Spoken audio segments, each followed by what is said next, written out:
It's the dictionary. It's the dictionary. It's the dictionary. It's the dictionary. Dictionary. It's the dictionary. It's the dictionary. Well, hello, word nerds. Welcome to the dictionary. I am your host, Spencer, and I'm here to tell you about some more G-words. Oh, we've got some fun, sort of scientific-y G-words, or at least I think so, based on the words that I just tried to read. The first word in this episode is globule. Globule. G-L-O-B-U-L-E.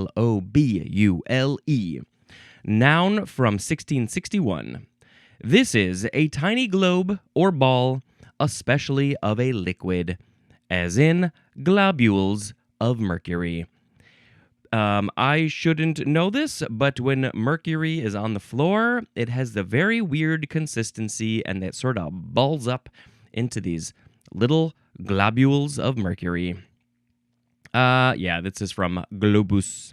Globules. Ooh, is there a... Ooh, I know what sound effect I'm going to make today. I'm going to go... ding! That's as high-pitched as my voice will go right now. All right, next we have globulin. This is a noun from 1845. It is any of a class of simple proteins. An example would be myosin. And they are insoluble in pure water, but are soluble in dilute salt solutions, and that occur widely in plant and animal tissues. The tissues like this would be an animal tissue. Ooh, look at, I have animal tissue inside of me. It says compare to alpha globulin, beta globulin, and gamma globulin. So we have we've gotten to the word that all of those are connected to. Alpha globulin, beta globulin, gamma globulin. What are they? They're globulins. It's the globulin family. Goldilocks and the three globulins. Okay, I don't understand what any of that is, so we're going to go on to ding. Now we have glochidium. Glochidium, Glochidium. Glochidium, noun from 1875. This is the larva of a freshwater mussel that develops as an external parasite on fish. So the fish are just minding their own business, and then all of a sudden, this mussel starts growing on them. It's a baby mussel. So cute. And it's a parasite, so it's like sucking blood, sucking stuff off of the fish. The fish is like, I don't appreciate this at all. Maybe can we have a symbiotic relationship instead of a parasitic relationship? We could benefit both of us. By the way, the family name is Unionidae. Whoa, the word union is in there. I am really curious to look up what do these look like. Glochidium. It's microscopic. Okay, they're very, very tiny. Ooh. It looks like it's got some chompers on it, so we can grab on to the fish. But yeah, it's like a mussel. It's got the shells, the shell on either side, and then it like clamps down on the fish. I guess. I assume. It looks like the alien mouth, kind of. Ugh. But they're very, very tiny. Okay, that's a glochidium. Any other information to say about this? The etymology says this is from the Greek glokis, which means projecting point, and then the suffix idiom. Projecting point. It looks like it has multiple projecting points. Ooh, yeah, like right at the ends, it's got these two pointies that just probably go right into the... As it closes its mouth, it goes right into the fish. Oh, that fish does not appreciate the glochidium on it. I'm so sorry. The glochidium's got to eat. It's got to survive. All right, now let's go on to ding. It's our favorite word, glockenspiel. Glocken. You can say glockenspiel or glockenspiel. Glockenspiel. Glockenspiel, it's a noun from circa 1834. It's a percussion instrument consisting of a series of graduated metal bars tuned to the chromatic scale and played with 2 hammers. I think you can probably play it with more hammers than 2 if you want. You could put 2 hammers in this hand and 2 hammers in that hand if you've got 2 hands, and you could do some fancier stuff. Or maybe 3 and 3, or 4 and 4. That's pretty close to the limit, I think. There's a picture of a glockenspiel. It's got these, you probably played one when you were a child, or maybe you're still a child, and you're playing one right now. So yes, it's got these metal bars. They're maybe, I don't know, anywhere from maybe 3 to 6 to 8 inches long or something. They're different sizes, so they can play the different notes. Doot, doot, doot, doot, doot, doot, doot, doot. And it's on this frame, this metal frame, and this one looks like it's got some tassels on the side. And sometimes people in marching bands will march with this thing, or sometimes they just sit it down and you just play it right there on the table or the floor or something. The etymology says this is a German word from Glock, which means bell, and Spiel, which means play, and so it's like you're playing the bells, because they kind of sound like bells. I guess my most connection to this song is there's a They Might Be Giant song called A Shoehorn with Teeth, and in it, every once in a while, you will hear a glockenspiel. And when they play it live, which I'm going to see them live this weekend in Chicago, and maybe they will break out the glockenspiel. They will break out the glockenspiel and make a big hubbub about it, and then somebody plays it, and it's just bing, one high note. Is it an A? I think it might be an A. He wants a shoehorn, the kind with teeth, do-do-do-do, ding! People should get beat up for stating their beliefs. It's in there somewhere. I may have the wrong spot. Glockenspiel. All right, now let's move on to ding, glogg. You can say glug, glug, glug, glogg. Whatever way is fine. It is spelled Glogg. You can put the 2 dots over the O if you're feeling frunky. This is a noun from 1927. It is a hot, spiced wine and liquor punch. It is served in Scandinavian countries as a Christmas drink. And of course, this Scandinavian drink traveled all the way over here to America, and sometimes we make it over here. Maybe in bars, maybe at home.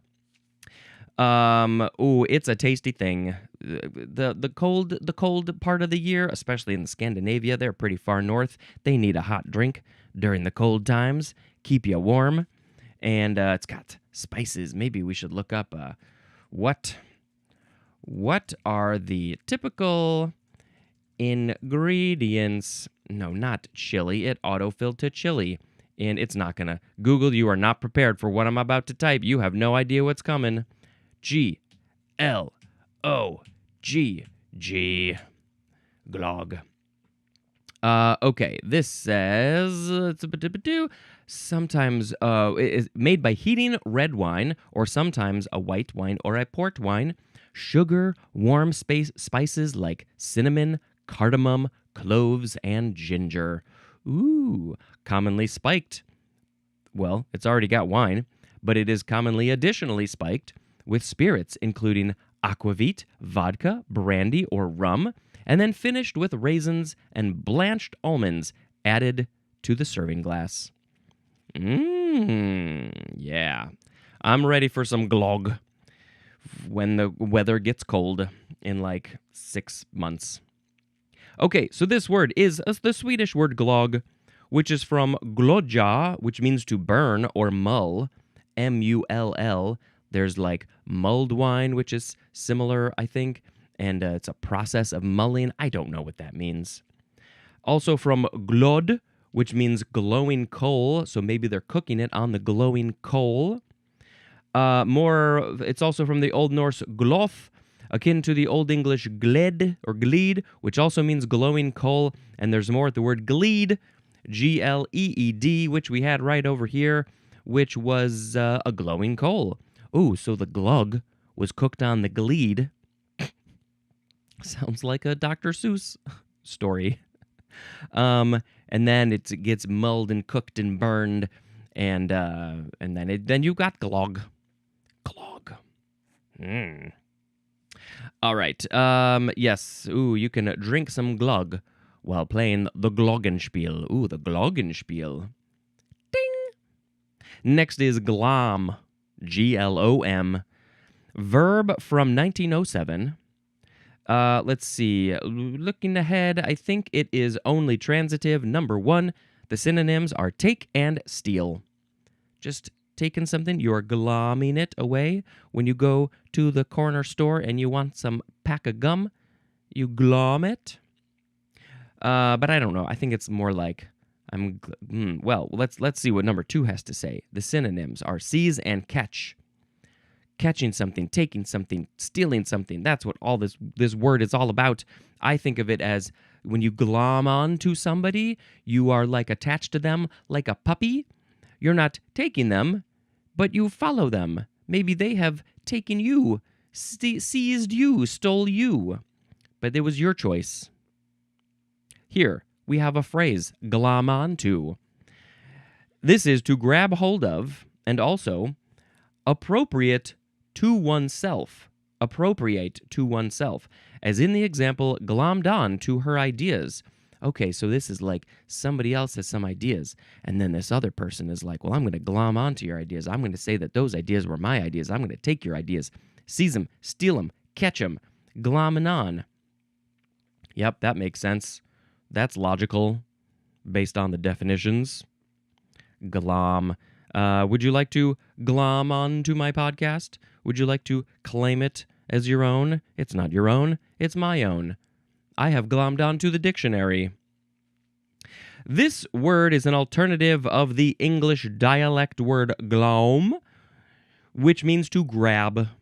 So it just, you grab at something, and then it's like glom, and then they were like, well, we can just say glom. And that's a fun word to say, glom. Now we have glomerular or glomerular. Glomerular. Glomerular. Glomerular. Adjective from 1885. This is of, relating to, or produced by a glomerulus, which is coming up later. Glomerulus. We have a couple examples. Glomerular nephritis and also glomerular capillaries. I don't understand what my capillaries are when they're glomerulus. Glomerular? Because I don't know what a glomerulus is. Is that how you say that word? Glomerulus, yep. Well, I guess we'll just have to wait a little bit to learn about glomerulus. Glomerulus, glomerulus, glomerulus, glomerulus. Whew, I'm feeling very glomerular today. Are you? Whew. Ding. Next we have glomurule. Glomurule or glomerule? It's Glomerule. Glomerule or glomerule. It's a noun from 1793. It's a compact cyme, C-Y-M-E, of almost sessile and usually small flowers. It's a thing on flowers. Let's look up that so I can see it and understand it better. Glomerule or glomerule? It looks like a kidney? It's a botanical term for a dense, compact cyme or a head-like cluster of small, nearly sessile flowers. I don't remember what sessile is. I think it's just a bunch of stuff really packed in tight together. It's a glomerule. Bing. Next is so this we had earlier. We had glomerular nephritis. And now we have, this is one word, glomerulonephritis. Glomerulonephritis, all one word. Glomerulonephritis. Just had to get through that quick. Noun. From circa 1886, glomerulonephritis. This is nephritis, marked by inflammation of the capillaries of the renal glomeruli. And that would be the plural, I guess, of glomerulus. It's a nephritis. I don't remember what that is, but your capillaries are inflamed. Those are the very, very tiny veins and arteries things, and they're inflamed, and it doesn't feel good when they're inflamed. And then you got nephritis, and you're like, man, my glomeruli are inflamed. Oof, that's a toughie. All right, now let's move on to ding. Okay, now we are moving on to glomerulus. This is, we were talking about this one before. What did we have before that mentioned glomerulus? We had glomerular, relating to or produced by a glomerulus, like glomerular nephritis or glomerular capillaries. Should have been a caterpillar. A glomerular caterpillar. Anyway, a glomerulus. The plural is glomeruli. It is a noun, I assume. Yes, there it is. Noun from 1856.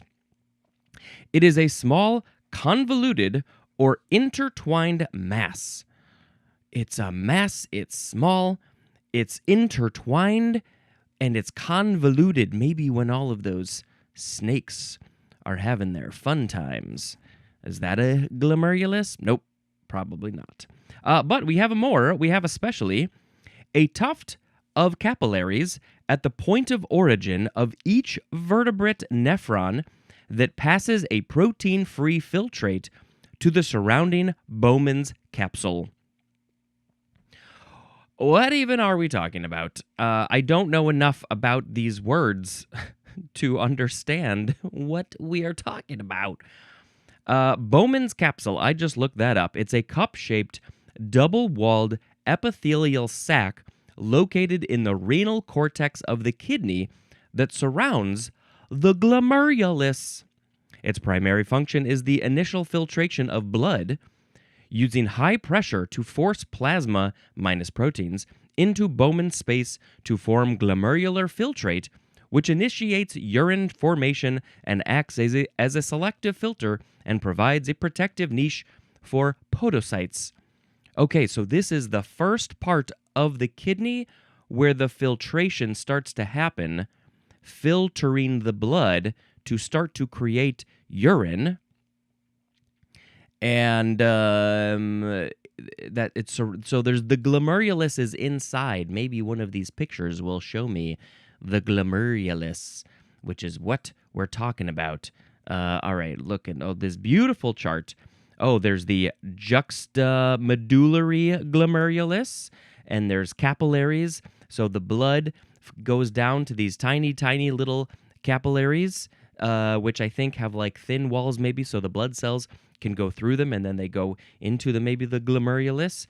And there's the cortical glomerulus. And is there any more glomerulus? Hello, glomeruli. Are you anywhere around here? Oh, there's just the straight up glomerulus. There's the filtered blood from the glomerulus to the body. Anyway, you get it. It's all about kidneys and blood and urine and all of those things. Nephrons? All right, where does this word come from? This is New Latin. Glomerulus, glomerule, diminutive of the Latin glomus, which means ball, akin to the Latin globus, which means globe. I think BB Butters would have had a fun time talking about this episode, saying ball. BB loves to say ball. It's just a ball, because the shape of this thing is the ball. It looks like a ball. In this case, it's purple, but I don't know if that's what it is in the real world. All right, that was the glomerulus. Bing! Now we have glomus. Glomus, noun from circa 1847. It is a small anteriovenous anastomosis together with its supporting structures. All of those pieces all together are the glomus. Oh, it looks like this. Yep, this is from ball. The Latin word that means ball. Ball, ball, ball. It's probably shaped like a ball. I don't know what an anterovenous anastomosis is. Next is gloom. Gloom. First form, verb from the 14th century. First, we have intransitive number 1, to look, feel, or act sullen or despondent. I'm glooming. This is the verb. You have to go gloom. Sometimes when I go out into the world, I gloom because I'm feeling so despondent and sullen. And then I gloom everybody. I'm glooming everything down. That's how I feel when I gloom. Number 2, to be or become overcast. Ooh, the sky, maybe right now, as I'm recording this. You can't see it. There's no windows. I can't even see it, but I just came from outside. The sky has gloomed because we have overcast. We have clouds covering all the inches of the sky that I can see. 3, to loom up dimly. To loom up dimly. Now, wait a minute. What are we talking about here? I know of a loom where you create fibrous rugs and such. But what is another? Here's the word loom, verb. I'm not going to read it to you, but I'm going to give myself a little understanding. Let's see. What is to loom? So then it became gloom. Oh, I guess we'll learn more when we get to the word loom. We can talk about it more. To loom up dimly. This is an interesting one. All right, moving on to transitive. To make dark, murky, or somber. And then also, just make gloomy. Make gloomy. Oh, maybe somebody else can make me gloomy. They're coming in hot. They're coming in telling me, there's some crappy stuff going on. Oh man, you just gloomed me. I didn't want to be gloomy. You gloomed me. Now I'm sullen and despondent. Blah. Bing.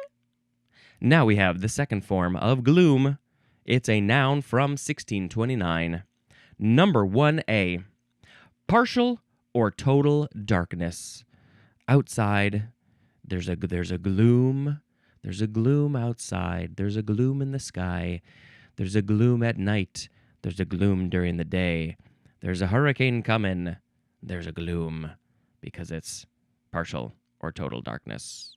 And then, of course, we have taken this word. We probably don't use it for the sky so much, but we're using it for our brain, for how we feel, our emotions, because we feel like we have a cloud inside of us that's just making us feel all poopy.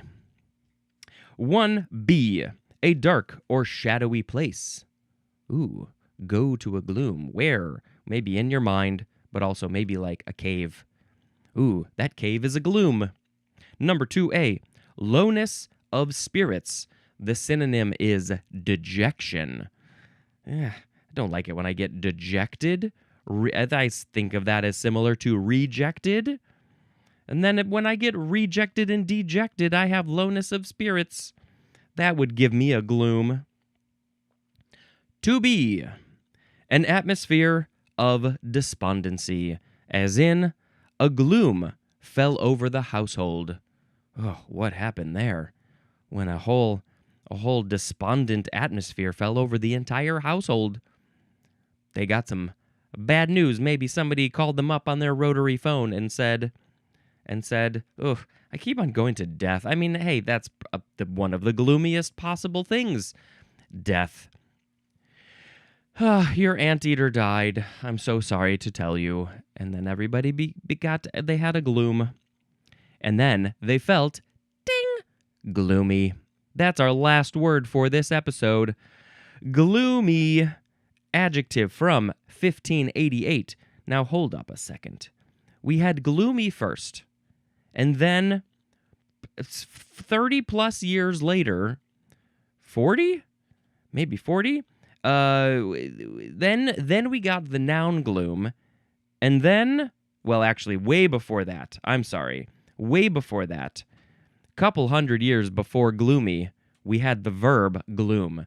So it's just from the Middle English glaumen. Sorry, I missed that because there wasn't much information. So I guess it really just means, the word gloom means maybe dark or sad, sullen, something like that. So that was the first one that we had, the action of glooming, and then we got gloomy, and then we took it to the noun.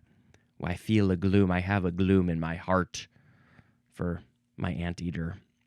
Okay, so the adjective gloomy, 1A, partially or totally dark, especially dismally and depressingly dark, as in gloomy weather.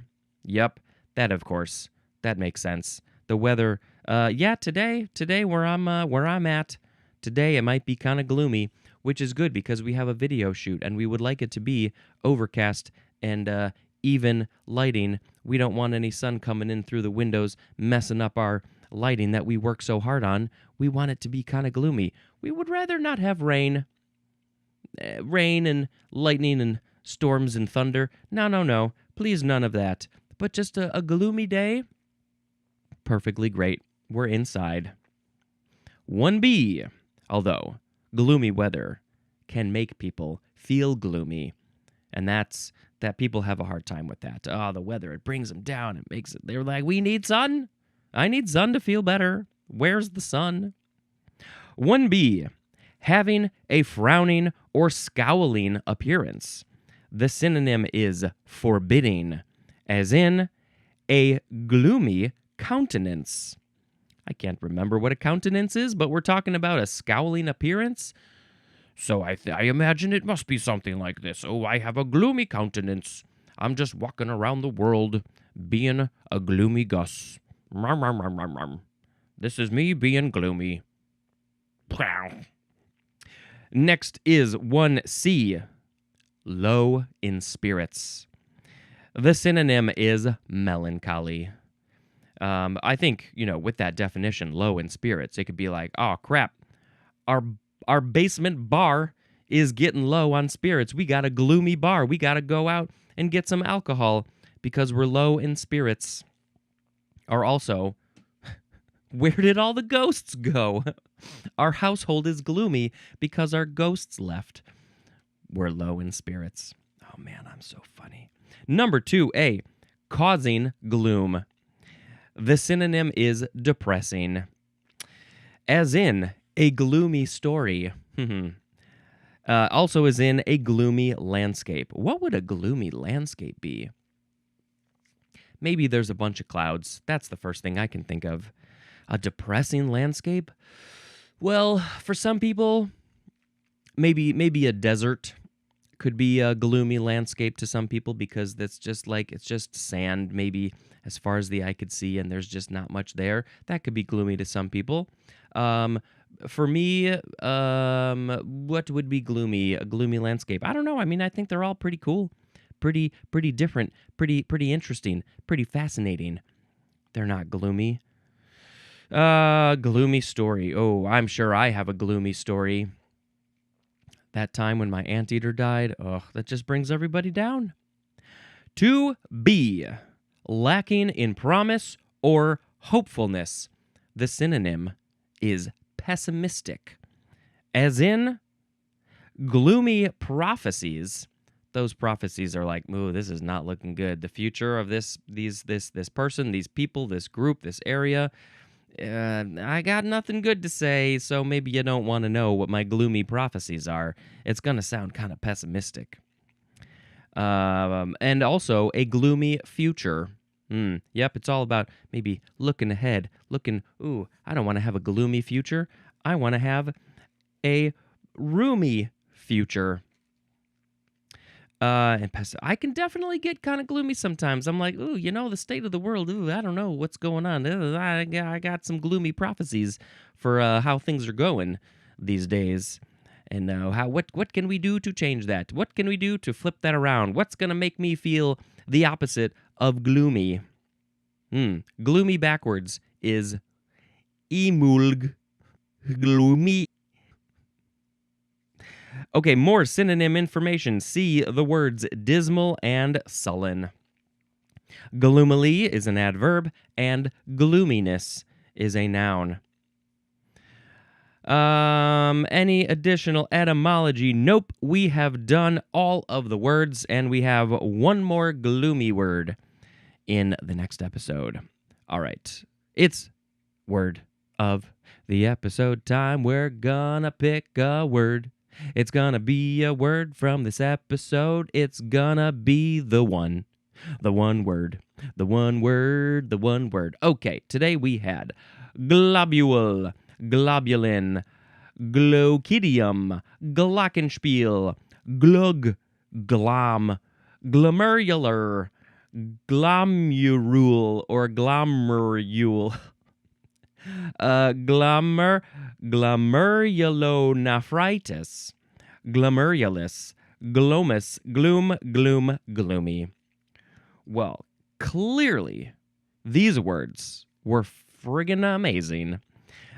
Saying things like glomerular and others are what it was just so fun to have them come out of your mouth. Blah. But I am debating between glogg and glockenspiel because, of course, for very good reasons, as you know. Glogg and glockenspiel, glugg and glockenspiel, glockenspiel and glugg, glugg, glugg, glugg, glugg, glugg. Maybe when you drink glugg, you go glug, glug, glug, glug, glug, glug, glug, glug, glug, glug. Let's pick glogg as the word of the episode. I'm drinking some glugg, it's the holiday time. It's cold outside, I'm a-drinking some glugg. The glugg makes me feel all warm and happy. The glugg doesn't make me feel gloomy.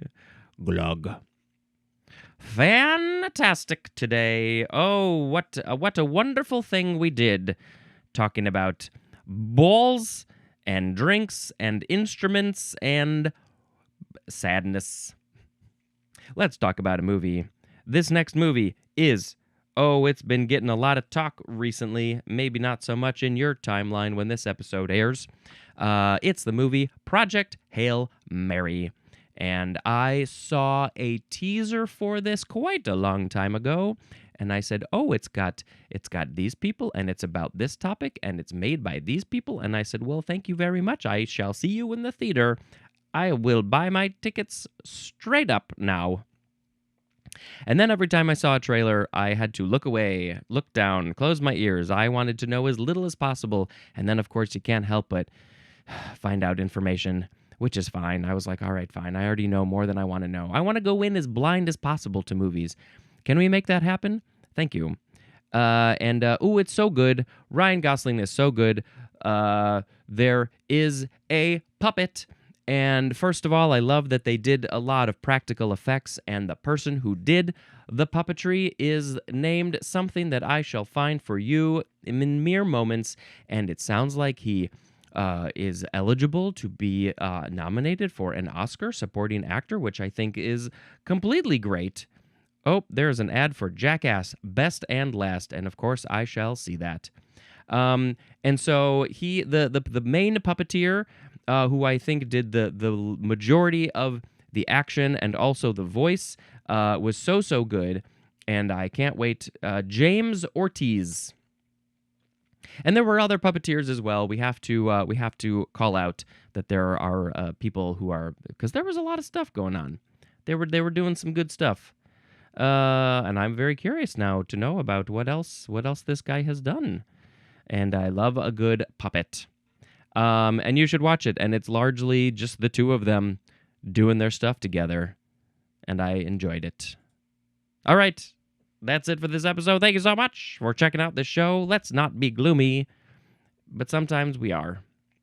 This has been Spencer dispensing information. Goodbye.